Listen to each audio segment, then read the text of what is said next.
ঐতিহাসিক স্থাপত্য দেখতে ছুটির দিনে ঘুরে আসতে পারেন ৫ বছরের পুরনো মোগল আমলের এক গম্বুজ পীরগঞ্জ জামে মসজিদ। চুয়াডাঙ্গা শহর থেকে প্রায় ৩ কিলোমিটার দূরে ঠাকুরপুর গ্রাম। স্থানটির নাম পরিবর্তিত হয়ে বর্তমানে পীরগঞ্জ হিসেবে পরিচিতি।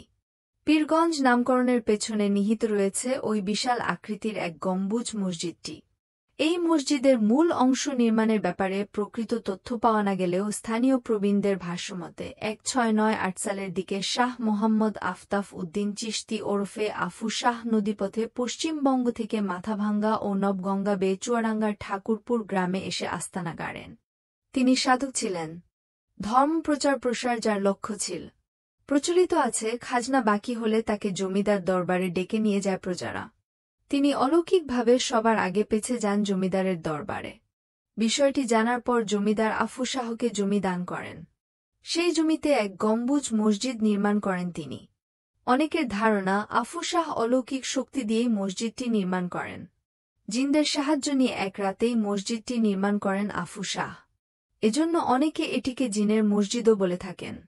দূরদূরান্ত থেকে সাধারণ মানুষ নামাজ পড়তে আসেন। মসজিদটি প্রাচীন ও ইসলামিক স্থাপত্য নিদর্শন সমৃদ্ধ। এটি জেলার ইতিহাস ঐতিহ্য বহন করছে। হাতে তৈরি পাতলা ইট আর চুনসুরকির গাঁথুনিতে তৈরি হয় এক গম্বুজ মসজিদ। মসজিদের ভেতরে ২ কাতারে নামাজ আদায় করা যায়। বর্তমানে মসজিদটিতে আধুনিকতার ছোঁয়া লেগেছে। মূল কাঠামো অক্ষুণ্ণ রেখেই বর্তমানে মসজিদটি সংস্কার করে বড় পরিসরে ৩ গম্বুজ করা হয়েছে। প্রায় ৩০ বিঘা জমির ওপর স্থাপিত এই জামে মসজিদে প্রবেশ করলেই আধুনিক স্থাপত্য শৈলীতে নির্মিত একটি প্রবেশ তোরণ চোখে পড়বে। মসজিদের পেছনে রয়েছে একটি বড় পুকুর, আরও রয়েছে সারি সারি নারকেল গাছ এবং কবরস্থান। প্রধান ফটকটি টাইলস দিয়ে নির্মাণ করা হয়েছে, যেমন তেমনি মসজিদের অভ্যন্তর অংশেও লাগানো হয়েছে টাইলস। তবে ভেতরের পুরনো ওই অংশটি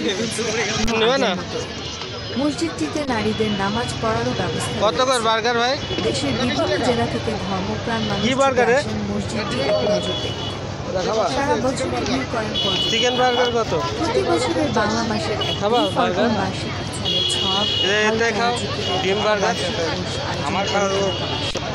এছাড়া রমজান মাসে প্রতি শুক্রবার যুবসমাজের উদ্যোগে মসজিদ প্রাঙ্গণে ইফতার মাহফিলের আয়োজন করা হয়।